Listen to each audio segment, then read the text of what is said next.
Tonight, the question of the day, given new evidence unearthed in a small district in Nevada where 2,000 people voted in the last 2 days of early voting, but Democrats mysteriously received 3,100 votes from those same 2 days, how can Democrats still not admit voter fraud exists?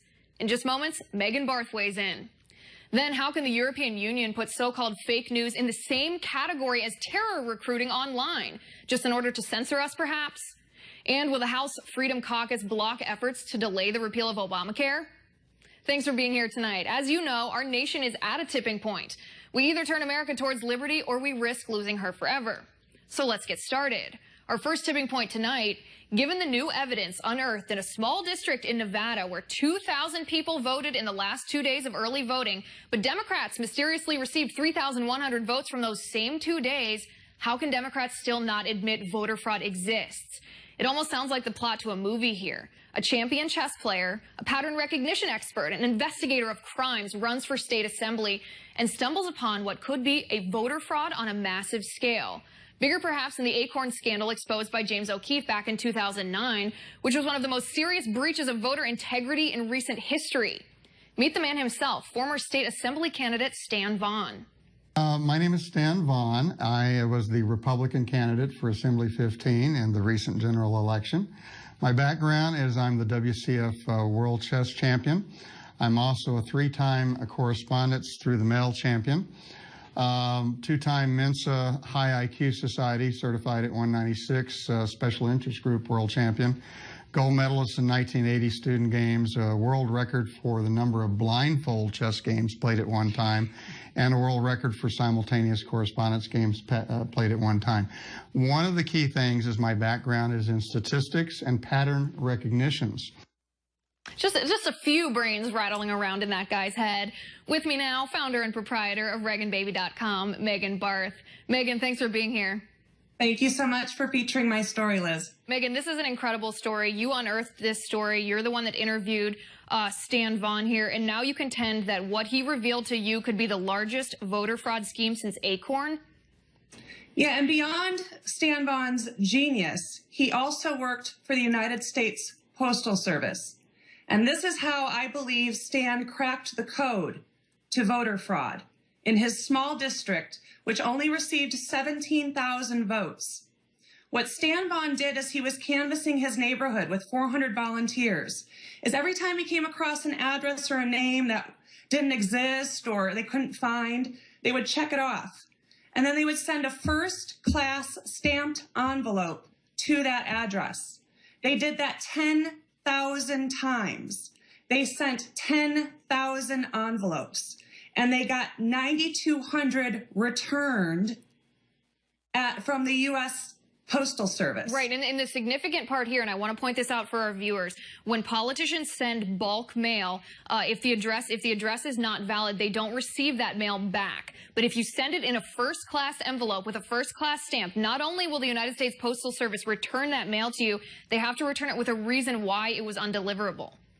Exactly. So now we have the reason why only 1 in 10 voters truly existed in that district. That's what it boils down to. Even though these voters came off active voter rolls, which means that all of these names, the 10,000 names, likely voted in the last election or did vote in the last election. What we found is 9,200 of them didn't. Some names, including Edward Snowden, Emma Thompson, Willie Nelson, Waylon Jennings. Reasons from the post office came back that people were deceased. They moved out of the district, or there were multiple persons listed in an address with no mail receptacle. Right, and of these 9,200 that were undeliverable, not only were some of them, a few of them, active voters, because I'm sure there are some errors that are made, but Stan Vaughn did a count here, a sample count of 200 of these undeliverable addresses. 185 of those 200 voted in the 2016 election. That's correct.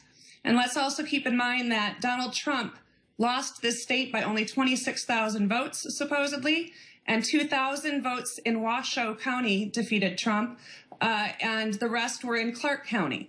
So Clark County is wrought with fraud. And we've got two aspects of fraud now going on because there's multiple aspects of voter fraud.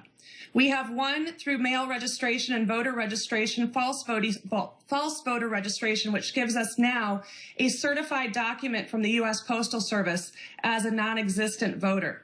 Second, we have printouts from the Clark County Registrar's Office that show huge anomalies or impossibilities, like you had mentioned at the top. You can't get 3,100 votes if only 2,000 people voted. Right, and let me repeat that again. In the early voting, this was the last 2 days of early voting. 2,000 people voted in this district in those 2 days. Yet afterwards, when the votes were counted for those 2 days, Democrats gained 3,100 votes from those same 2 days. You can't gain 3,100 votes out of 2,000 votes that were cast. That's 135% of the vote. That goes 100% to Democrats.